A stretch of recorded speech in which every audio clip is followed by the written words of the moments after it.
Welcome back. আজকে আবারও হাজির হয়েছি ইংলিশ ল্যাঙ্গুয়েজে পেডাগজির কিছু গুরুত্বপূর্ণ কোয়েশ্চেন নিয়ে। এটা আমাদের এই সিরিজের দ্বিতীয় সেট। তো চলো শুরু করা যাক ভিডিওটি।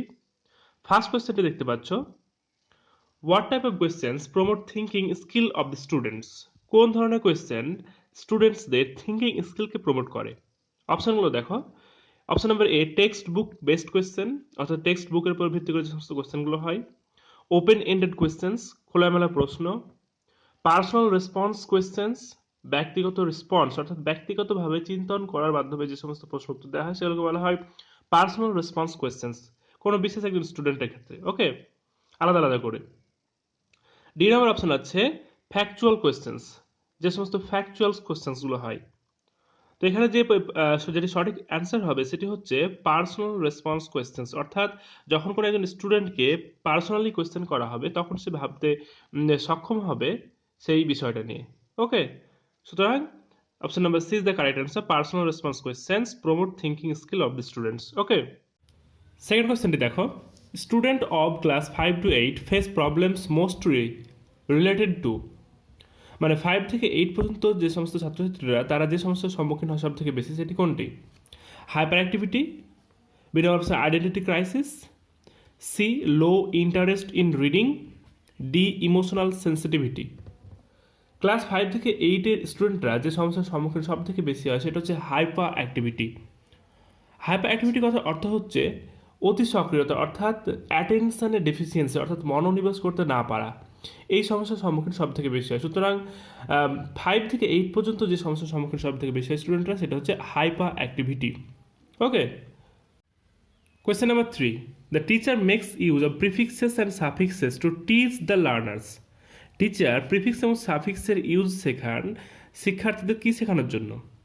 অপশনগুলো দেখো, word formation, sentence formation, word meaning, নাকি সেন্টেন্স মিনিং। সাফিক্স এবং প্রিফিক্স এটা শেখানো হয় শুধুমাত্র ওয়ার্ড ফরমেশনের জন্য, অর্থাৎ কোনো একটা ওয়ার্ডের সঙ্গে সাফিক্স কিংবা প্রিফিক্স যুক্ত করে নতুন একটা ওয়ার্ড তৈরি করা হয়। ওকে, শুধু একটা ওয়ার্ড ফরমেশনের সঙ্গে যুক্ত। 4 number question, study of meaning in a language is known as. Study of meaning অর্থ নিয়ে, শব্দের অর্থ নিয়ে যে সমস্ত পড়াশোনা, যেটাকে পড়াশোনা সেটাকে বলা হয়, কি বলা হয়? সেটা হচ্ছে মরফোলজি, লিঙ্গুইস্টিক্স, সিনট্যাক্স, নাকি সিম্যান্টিক্স। কোনটা? স্টাডি অফ মিনিং এটি হচ্ছে সিম্যান্টিক্স এর পার্ট, অর্থাৎ যে স্টাডিটা মিনিং নিয়ে পরিচালিত হয় সেই স্টাডিটাকে বলা হয় semantics. 5 number question, in the process of learning, শিক্ষণের পদ্ধতির ক্ষেত্রে স্টুডেন্ট মোটিভেশন অর্থাৎ স্টুডেন্টদেরকে যে মোটিভেট করা হয় সেই মোটিভেশনটা কী করে? দেখো অপশানগুলো দেখো। মেক্স স্টুডেন্ট থিঙ্ক আনডিরেকশনালি, ছাত্রছাত্রীদেরকে আনডিরেকশনালি ভাবতে সাহায্য করে। Differentiates new learning from old learning, নতুন শিক্ষাকে পুরনো শিক্ষা থেকে আলাদা করে দেয়। Creates students interest for learning, ছাত্রছাত্রীদের আগ্রহ বৃদ্ধি করে শেখানোর জন্য। শার্পেন্স দ্য মেমোরি অফ দ্য স্টুডেন্টদের মেমোরিকে তীক্ষ্ণ করে। সুতরাং মোটিভেশন কী করে? মোটিভেশন করে যে ছাত্রছাত্রীদেরকে শেখানোর প্রতি আরও বেশি আগ্রহ জন্য ক্রিয়েট করে। সুতরাং option number C is the correct answer, creates students interest for learning. Motivation সবসময় ছাত্রছাত্রীদের ইন্টারেস্টটাকে বাড়িয়ে দেয়। Question number 6, teacher helps the students to develop their knowledge in English by. শিক্ষক স্টুডেন্টকে সাহায্য করে তাদের নলেজ বৃদ্ধি করার ক্ষেত্রে, ইংলিশে নলেজ বৃদ্ধি করার ক্ষেত্রে কীভাবে? Option, giving extensive language drills in which students practice English language items mechanically, অর্থাৎ অত্যধিক ল্যাঙ্গুয়েজ ড্রিলস দেওয়া যা ছাত্রছাত্রীরা প্র্যাকটিস করে মেকানিক্যালি, যন্ত্রের মতো। বি নম্বর অপশন আছে, giving the students a lot of assignments projects that will lead to much practice in English, অত্যধিক অ্যাসাইনমেন্ট এবং প্রজেক্টস দেওয়া যেটা ছাত্রছাত্রীদেরকে অত্যধিক প্র্যাকটিস করতে হয়। Option number C, correcting every mistakes a student makes, প্রত্যেকটা মিস্টেক্সকে কারেক্ট করে দেওয়া, ঠিক করে দেওয়া, যেটা ছাত্রছাত্রীরা তৈরি করে। অপশন নাম্বার ডি আছে, enabling the student to realize the relationship between their prior knowledge and the new knowledge. enabling সক্ষম করা ছাত্রছাত্রীদেরকে টু রিয়ালাইজ, এটা বুঝতে, the relationship between the prior knowledge, তাদের পূর্বের নলেজের সঙ্গে, পূর্বের জ্ঞানের সঙ্গে, দ্য নিউ নলেজ, নতুন নলেজের সম্পর্ককে বুঝতে সাহায্য করে।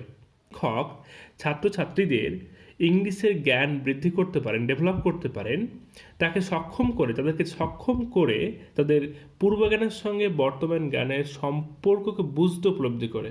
সুতরাং option number D is the correct answer, enabling the student to realize the relationship between their prior knowledge and the new knowledge, অর্থাৎ পূর্ব নলেজের সঙ্গে বর্তমান নলেজের মেলবন্ধন যে সম্পর্ক, সেই সম্পর্ক বুঝতে সক্ষম করেই একজন শিক্ষক ছাত্রছাত্রীদের ল্যাঙ্গুয়েজ ডেভেলপ করার কাজ করেন, ল্যাঙ্গুয়েজের নলেজ ডেভেলপ করার কাজ করেন।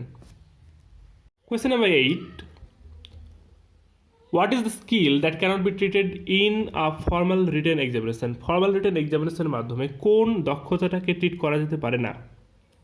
অ্যানালাইজিং টেক্সট অ্যানালাইজ করার দক্ষতাকে, meaning of words and phrases, words এবং ফ্রেজের অর্থ সম্পর্কে যে দক্ষতা সেটাকে, option number C reading for information, তথ্যের জন্য যে পড়ার দক্ষতা সেটাকে, নাকি এক্সটেন্সিভ রিডিং ফর প্লেজার, আনন্দের জন্য পড়ার যে দক্ষতা সেটাকে।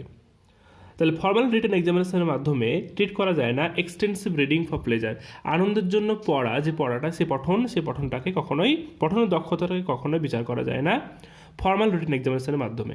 Extensive reading for pleasure is the correct answer. Question number 9, remedial teaching means. Remedial teaching বলতে কী বোঝানো হয়েছে? আমরা লাস্ট ক্লাসে আলোচনা করেছিলাম যে রিমেডিয়াল টিচিংটা কী।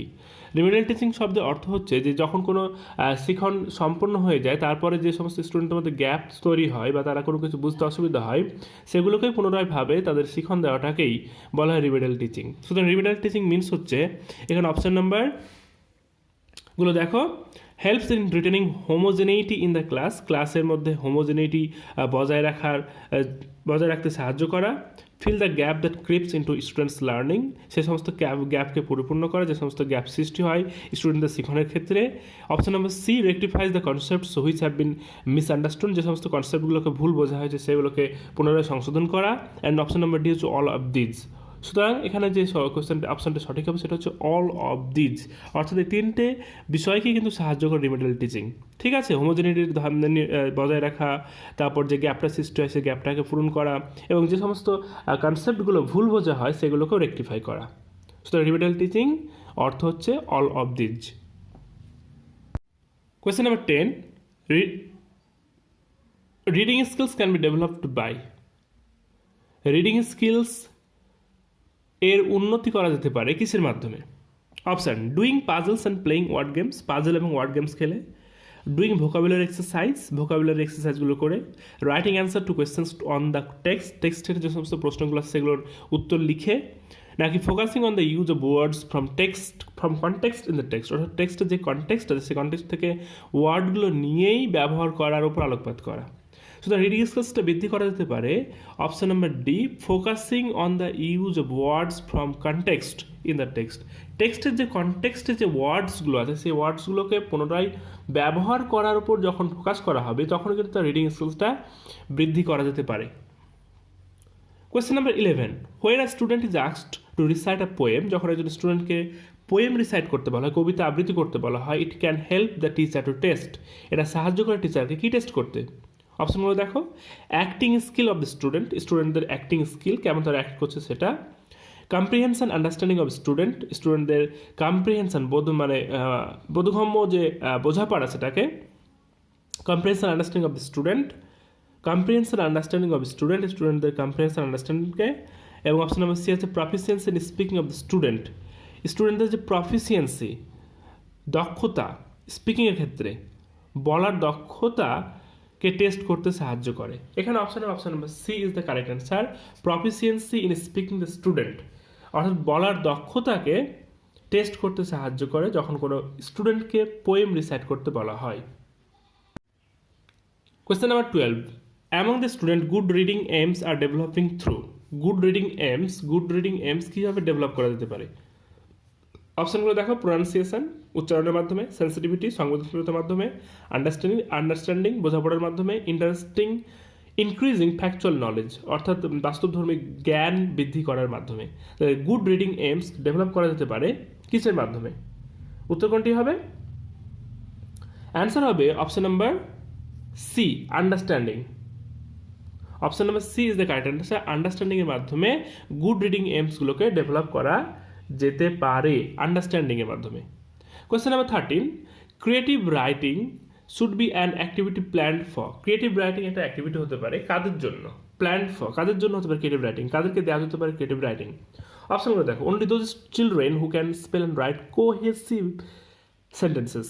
শুধুমাত্র সেই শিশুদের জন্যই ক্রিয়েটিভ রাইটিং দেওয়া যেতে পারে হু ক্যান স্পেল, যারা বানান করতে পারে এবং রাইট লিখতে পারে কোহেসিভ সেন্টেন্সেস, অর্থাৎ সঠিক এবং কোহেসিভ মানে হচ্ছে সামঞ্জস্যপূর্ণ যে সমস্ত সেন্টেন্স লিখতে পারবে তাদের জন্য। B number option only those children reading on grade level, যারা গ্রেড লেভেলে পড়াশোনা করে সে সমস্ত শিশুদের জন্য। Option number C only those children who want to write for magazine, সে সমস্ত শিশুদের জন্য যারা ম্যাগাজিনের জন্য লিখতে চায়। আর অপশন নাম্বার ডি হচ্ছে অল চিলড্রেন, সমস্ত শিশুদের জন্যই। তাহলে creative writing should be planned for, creative writing plan করা যেতে পারে অ্যাক্টিভিটি হিসেবে শুধুমাত্র only those children who can spell and right cohesive sentences, যে সমস্ত শিশুরা বানান করতে পারে এবং কোহেসিভ সামঞ্জস্যপূর্ণ সেন্টেন্স লিখতে পারে তাদের জন্যই। Question number 14. The teacher replies the meaning of difficult words to the learners in the mother tongue. These principles involved in, অর্থাৎ যখন কোনো টিচারকে কোনো ডিফিকাল্ট ওয়ার্ডসের মানে জিজ্ঞেস করা হয় তখন তিনি তার মাদার টাঙে বলেন। ঠিক আছে, তাহলে এই কোন নীতির উপর ভিত্তি করে এটা হচ্ছে? অপশানগুলো দেখো। দ্য ডিরেক্ট টিচিং মেথড, সরাসরি teaching method, the bilingual teaching method. Bilingual কথা অর্থাৎ দ্বিভাষী, অর্থাৎ দুটো ল্যাঙ্গুয়েজ ইউজ করা হয়, সেটাকে লিঙ্গুয়াল বলা হয়। সুতরাং the bilingual teaching method. Option number C the grammar translation teaching method. Option number D teaching and reading method of doctor West. সুতরাং একজন শিক্ষককে যখন প্রশ্ন করা মানে কোনো ওয়ার্ডের মানে জানা হয় এবং ওই টিচার মাতৃভাষায় সেই অ্যান্সারটা বলেন তখন সেখানে দুটো ভাষা ইউজ হচ্ছে, তাই এটি হচ্ছে the bilingual teaching method, the bilingual teaching method, অর্থাৎ option number B is the correct answer. Question number 15. Creative answer of student request. একজন স্টুডেন্টের ক্রিয়েটিভ অ্যান্সারের কিসের প্রয়োজন হয়? Open ended question. Option number B context based questions. Option number C direct teaching and direct questions. Option number D are highly disciplined classrooms. Creative answer একজন স্টুডেন্টের সৃজনশীল উত্তরের প্রয়োজন ওপেন এন্ডেড কোয়েশ্চেন, অর্থাৎ যখন ওপেন এন্ডেড কোয়েশ্চেন করা হয় তখন একজন স্টুডেন্ট ক্রিয়েটিভ অ্যান্সার দিতে সক্ষম হয়। Open ended questions is the right answer. Okay, তো এই ছিল আজকে আমাদের 15টি কোয়েশ্চেন একটা সেট। আমরা সেকেন্ড সেট করলাম। আশা করছি প্রত্যেকের ভিডিওটি ভালো লেগেছে। তো তোমরা অবশ্যই লাইক এবং শেয়ার করো, আর যারা আমার চ্যানেলে নতুন তারা অবশ্যই চ্যানেলটি সাবস্ক্রাইব করে নিও। ওকে, এবং আমার নেক্সট ভিডিওর জন্য তোমরা নোটিফিকেশান বেলটি অন করে রাখবে যাতে করে আমার ভিডিও আপলোড করার সঙ্গে সঙ্গেই তোমরা ভিডিওটি দেখতে পাও। ওকে, আমরা নেক্সট ক্লাসে আবার আরও একটি সেট নিয়ে গুরুত্বপূর্ণ সেট নিয়ে আলোচনা করব। Till then, bye, thank you.